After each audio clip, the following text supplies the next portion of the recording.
जय श्री राधे, जय श्री कृष्ण। मंदिर श्री बंसी वाले महात्मा यूट्यूब चैनल की ओर से हम आप सभी भक्तों का हार्दिक अभिनंदन करते हैं। आज हम आपको सुनाने जा रहे हैं श्रीमद् भागवत महापुराण के तीसरे स्कंद के 6 और 7वें अध्याय की कथा। इन अध्यायों के नाम है विराट शरीर की उत्पत्ति और विदुर जी के प्रश्न।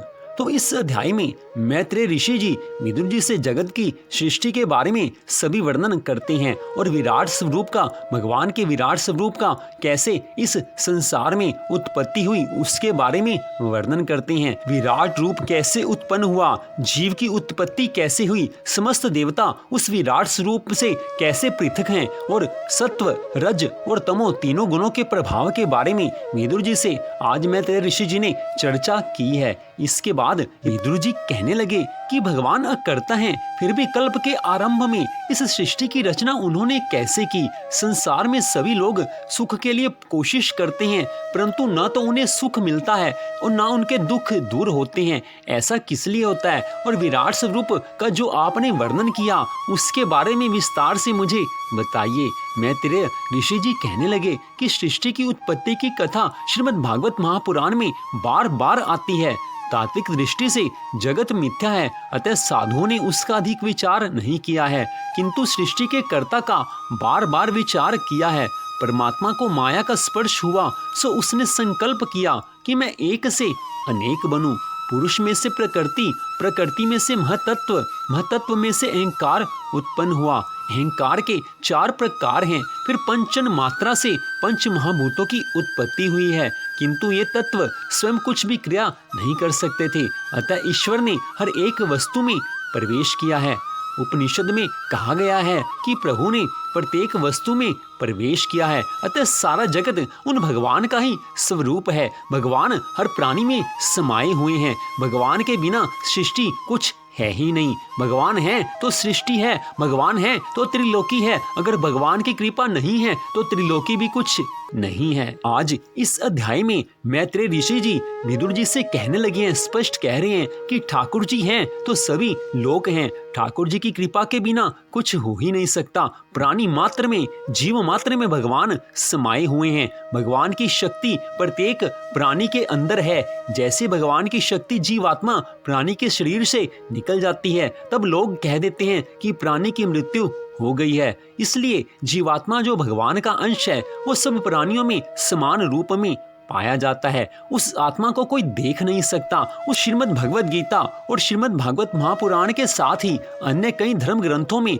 आत्म तत्व के ऊपर बड़ा गहराई से विचार किया गया है। इसलिए इन ग्रंथों को पढ़कर इसके बारे में जाना जा सकता है। श्रीमद् भगवद गीता में तो भगवान अर्जुन से कहने लगे थे कि हे अर्जुन, ये आत्मा अवध्य है, यह न जन्मता है न मरता है। शरीर से आत्मा के अलग हो जाने पर शरीर सड़ जाता है, गल जाता है, मृत्यु को प्राप्त हो जाता है। इसलिए शरीर के अंदर जो विद्यमान शरीरी है, आत्मा है, वो सबसे महत्वपूर्ण है। वो ठाकुर जी का अंश है। उन्हीं के अंश से, ठाकुर जी के अंश आत्मा से सब प्राणी अपने अपने कर्म करते हैं। इसलिए कई बार हम कह देते हैं कि भगवान आपने हमारे ऊपर कृपा की कौन सी है, आपने हमें दिया ही कुछ नहीं, हमारे पास तो कुछ है ही नहीं। लेकिन इस बात को यहाँ पर आप ध्यान से समझें, आत्म तत्व के ऊपर आप विचार करें तो जो हमारे अंदर आत्मा है वो भगवान का अंश है। अगर आत्मा भगवान ने हमें दी हुई है तब तक हमारा जीवन चल रहा है,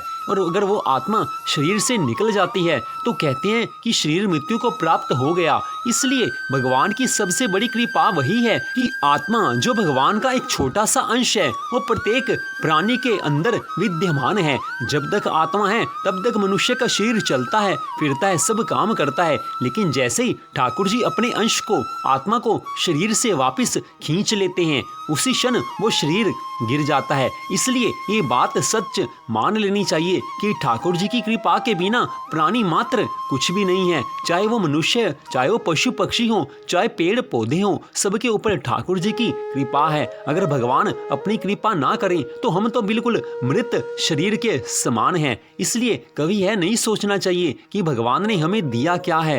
अगर हम सोचने बैठे तो भगवान के बिना हम हैं ही कुछ नहीं। भगवान हमारे बिना भी भगवान ही हैं। कई बार मन मन में आ जाए ना कि भगवान के बिना हम रह सकते हैं, उस समय ये सोच लेना कि भगवान हमारे बिना भी भगवान ही हैं, लेकिन भगवान के बिना हम कुछ भी नहीं हैं। भगवान हैं तो हम हैं, हमारे से भगवान नहीं हैं, भगवान से हम हैं। भगवान हैं तो हम हैं। अगर हम भगवान को मानते हैं तो उनकी कृपा का हम लाभ उठा सकते हैं। जो भगवान को नहीं मानते उनको भगवान की कृपा का लाभ नहीं मिलता।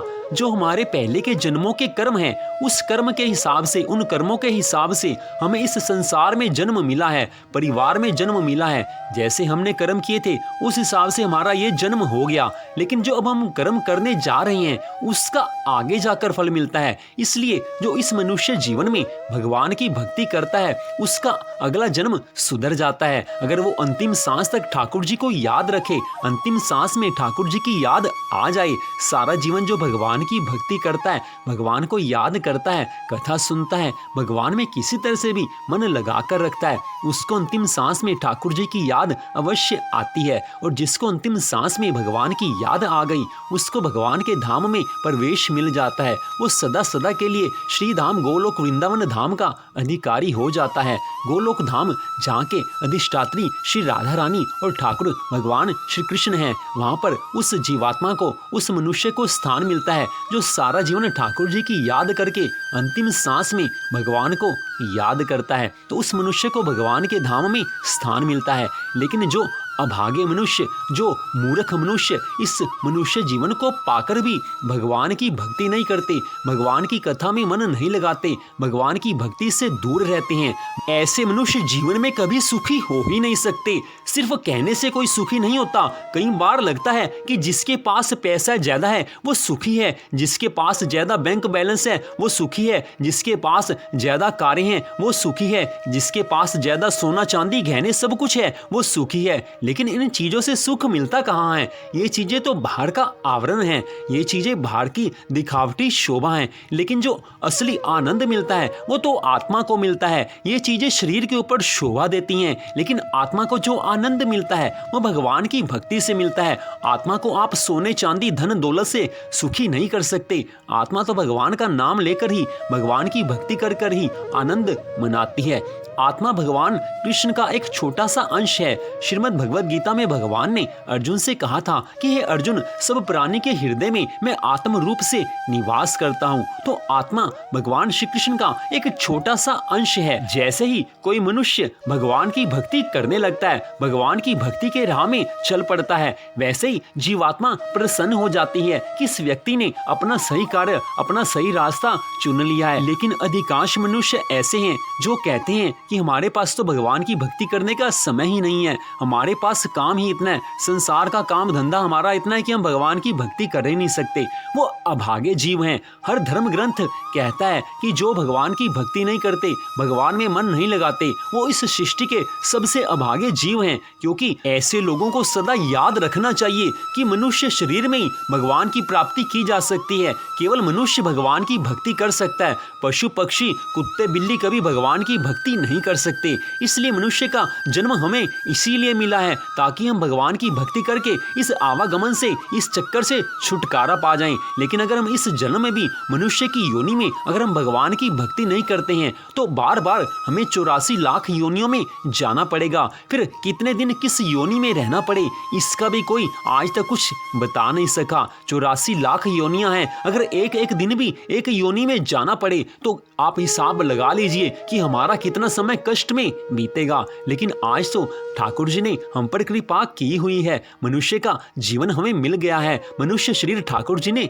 दे दिया है। इसके बाद तो हमें भगवान की भक्ति करनी है। बाकी रही संसार की बात, मनुष्य ये सोचता है कि संसार के काम कैसे होंगे, संसार में हमारा गुजारा कैसे चलेगा। कई बार लोग कहते हैं कि महंगाई बढ़ गई है। सच बात है, महंगाई बढ़ गई है। संसार में आजकल रहना बड़ा मुश्किल है, खर्चे ज्यादा हैं, लेकिन आय कम होती है, इनकम कम होती है। ये सबकी बात है, सबके साथ है। जिसके पास ज्यादा पैसा है वो यही कहेगा, जिसके पास कम पैसा है वो भी यही कहेगा। वास्तव में संसार में आकर कोई माया के थपेड़ों से बच ही नहीं सकता। यही तो माया है कि मनुष्य का मन पता नहीं किन किन चीजों में भटकता रहता है। कई बार तो हम सच्चा रोना रोते हैं कि हमारे पास धन की कमी है। वास्तव में धन की कमी हो तो मनुष्य दुखी हो जाता है। लेकिन घुमा फिरा कर बात फिर पे वहीं आती है कि जो भगवान की भक्ति करता है, भगवान उसके लिए कोई ना कोई राह खोल ही देते हैं। जो भगवान को चाहता है, भगवान उसकी हर आवश्यकता पूरी करते हैं। भगवान तो गीता में स्वयं कहते हैं कि हे अर्जुन,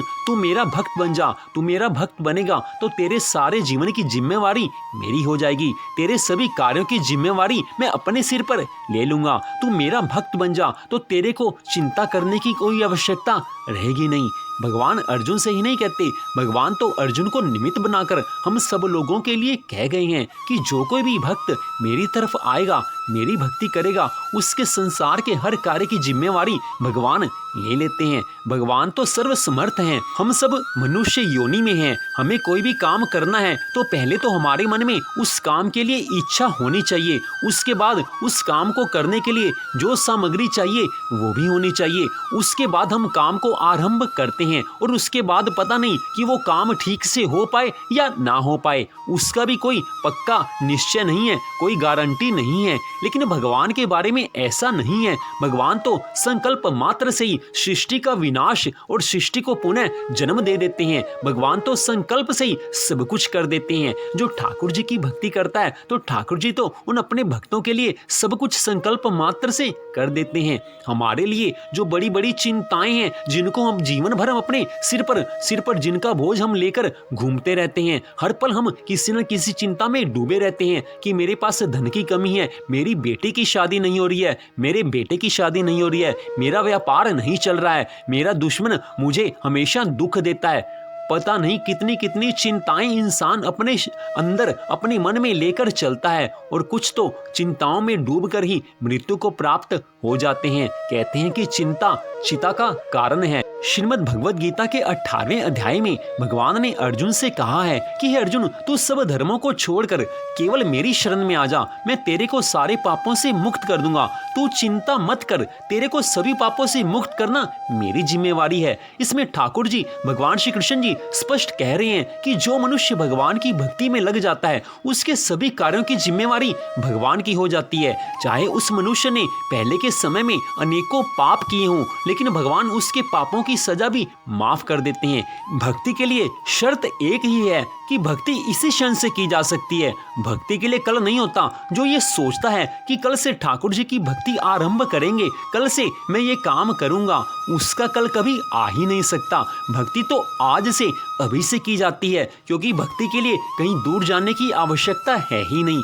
भक्ति के लिए तो मन को मनाना पड़ता है। जैसे ही मन में आ जाए और मन ये निश्चय कर ले कि मैं आज से ठाकुर जी का भक्त हूँ, तो ये मानते ही इंसान के कर्म भी बदल जाते हैं, क्योंकि वो सोच लेता है कि मैं तो भगवान का भक्त हूँ, मेरे को अच्छे काम करने हैं, मेरे को धर्म के मार्ग पर चलना है, इसलिए भक्ति करनी है तो आज से अभी से आरंभ कर देनी चाहिए। भक्ति के लिए कोई भारी आडंबर की आवश्यकता नहीं है। जरूरी नहीं है कि आप माथे पर हर रोज तिलक लगाएं, आप दूसरों को दिखाएं या गले में माला धारण करें। भक्ति का संबंध वास्तव में मन से है। जो मन से भगवान को याद करता है उसके द्वारा हर तरह की भक्ति पूर्ण हो जाती है। जो गले में माला धारण करते हैं बड़ी अच्छी बात है, जो तिलक लगाते हैं, प्रतिदिन तिलक लगाते हैं, अच्छी बात है, लेकिन इनके साथ ही भगवान की याद सबसे ज्यादा जरूरी है, क्योंकि भगवान की याद होगी तो ये सभी धर्म कार्य अच्छे लगेंगे। अगर भगवान की याद नहीं होगी तो इन धर्म कार्यों से ज्यादा लाभ होने वाला नहीं है। जो पूरी तरह से भगवान में लगना चाहते हैं उनको अपने मन को भगवान में लगाना पड़ेगा। ऐसा भी जरूरी नहीं है कि जो संत के वेश में हो, जिसने संत के कपड़े धारण किए हो, वो सच में भगवान का भक्त हो। ऐसा आवश्यक नहीं है, क्योंकि दुनिया में हर तरह के लोग मिलते हैं। कुछ बनावटी संत होते हैं, लेकिन कुछ संत ऐसे होते हैं जो सरल हृदय वाले होते हैं, सच में संत होते हैं। जो संत होता है वो तो ठाकुर जी को एक क्षण भी भूल नहीं सकता। इसलिए वस्त्रों से संत महात्मा की पहचान नहीं होती, पहचान होती है उनके कर्मों से। जो संत महात्मा ठाकुर जी की भक्ति में हर क्षण लीन रहते हैं वही सच्चे संत महात्मा कहलाते हैं। और आज भी ऐसे सच्चे संत महात्मा संसार में बड़े हैं, कम नहीं है। संत महात्मा संसार में आज भी काफी ज्यादा हैं, लेकिन कोई एक दो गलत निकल जाएं तो हम सोचते हैं कि सारे संत गलत हैं, लेकिन ऐसा नहीं है। संत महात्मा सभी गलत नहीं होते। जो कुछ होंगे गलत होंगे, उनके कारण दूसरों को हम गलत समझ लेते हैं। इसीलिए कहा गया है कि संत वेश में कोई हो तो आवश्यक नहीं है कि वो संत ही हो। संत तो अपने कर्मों से बनता है, संत तो भगवान की भक्ति से बना जा सकता है। और जो परिवार में रहकर कुछ लोग ऐसे होते हैं कि परिवार में रहते हैं, अपने संसार के सब कार्य करते हैं, अपने संसार की सभी जिम्मेवारियां पूरी करते हैं और व्यापार, कारोबार, नौकरी सब कुछ करते हैं, लेकिन भगवान में मन लगाकर रखते हैं, वो भी तो संत ही हैं। वो महात्माओं से बढ़कर हैं, उन महात्माओं से बढ़कर हैं जो जाके वन में भगवान की भक्ति करते हैं। जो परिवार में रहकर ठाकुर जी की भक्ति करे, उससे बढ़कर संत कोई हो ही नहीं सकता। बड़े बड़े संत महात्मा हुए हैं जो कि घर में रहकर ठाकुर जी की भक्ति करते थे और भगवान को उन्होंने प्राप्त कर लिया। आज भी संसार में, आज भी हमारे भारत देश में, आज भी आपके आसपास ही ऐसे बहुत लोग होंगे। हो सकता है आप ही हो, क्योंकि ऐसा आवश्यक नहीं है कि जो संत हो वही भगवान की भक्ति पा सकता है, जो संत हो वही भगवान को प्राप्त कर सकता है। संत तो हम सभी हो सकते हैं। जो भगवान को मान ले, जो सच बात को मान ले, वो संत है। जो भगवान को मानता है, जो सच्ची बात को स्वीकार करता है, वही तो संत है, वही तो भगवान का भक्त है। जो ठाकुर जी के बताए हुए रास्ते पर चलता है, वही संत महात्मा है, वही तो महान आत्मा है। महात्मा किसको कहते हैं? जिसकी आत्मा महान हो। तो महान आत्मा किसकी हुई? जिसकी आत्मा ठाकुर जी की भक्ति में लगी हुई है, वही महान आत्मा हुई। और जो महान आत्मा है वही तो महात्मा है। आप इसको फिर से समझिए।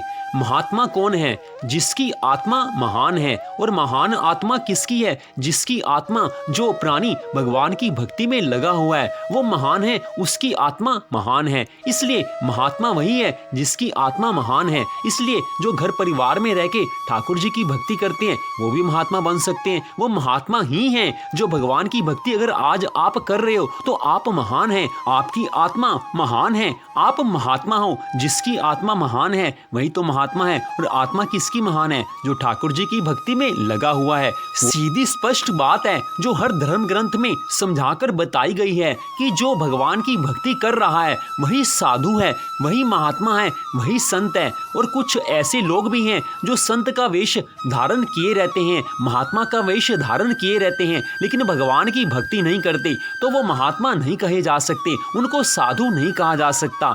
ऐसे लोग भी दुनिया में हैं जो साधु का वेश धारण करके साधु के अनुसार आचरण नहीं करते, लेकिन ऐसे संत भी दुनिया में काफी हैं जो संत वेश की लाज रखते हैं, संत वेश में भी ठाकुर जी की भक्ति करते हैं, संत वेश के ऊपर सदा विश्वास बनाकर रखते हैं और भगवान की भक्ति करते हुए सोचते हैं कि हम संत हैं, इसलिए हमें कोई ऐसा कार्य नहीं करना कि जो संत वेश के विपरीत हो। ऐसे संत, ऐसे महात्मा, ऐसे साधु संसार में बड़े हैं जो आज भी सच की राह पर, भगवान की राह पर चल रहे हैं। सच्चे संत हैं, सच्चे साधु महात्मा हैं, तभी तो दुनिया चल रही है। अच्छे लोग हैं तभी तो दुनिया चल रही है। अगर अच्छाई है तभी दुनिया चल रही है। अच्छाई कभी खत्म नहीं होती। अच्छाई कम ज्यादा हो सकती है, लेकिन अच्छाई कभी खत्म नहीं होती। अच्छाई तो है तभी तो दुनिया चल रही है।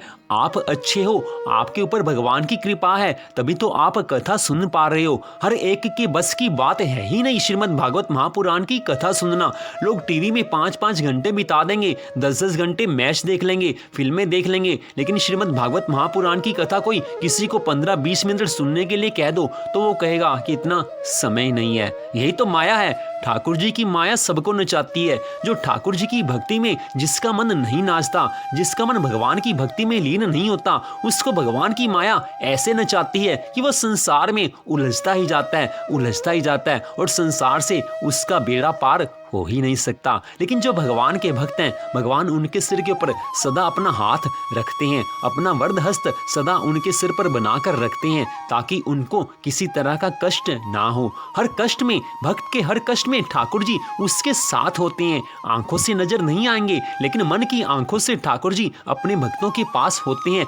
आप मन की आंखों से ठाकुर जी को देखोगे तो भगवान आपको एहसास करा देंगे कि मैं तेरे साथ हूँ, तेरे से दूर नहीं हूँ। तू है तो मैं भी तेरे साथ हूँ, तू मेरा है तो मैं भी तेरा हूँ, तू मेरी तरफ आता है तो मैं तेरी तरफ आता हूँ, तू एक पग मेरी तरफ चलता है तो मैं 1000 पैर तेरी तरफ चल के आता हूँ। तू आ तो सही, मैं तो तेरे साथ हूँ। और आज इन अध्यायों की कथा में ज्ञान की कथा अधिक है, लेकिन हमने आपको भगवान की भक्ति के बारे में कुछ बातें बताई हैं।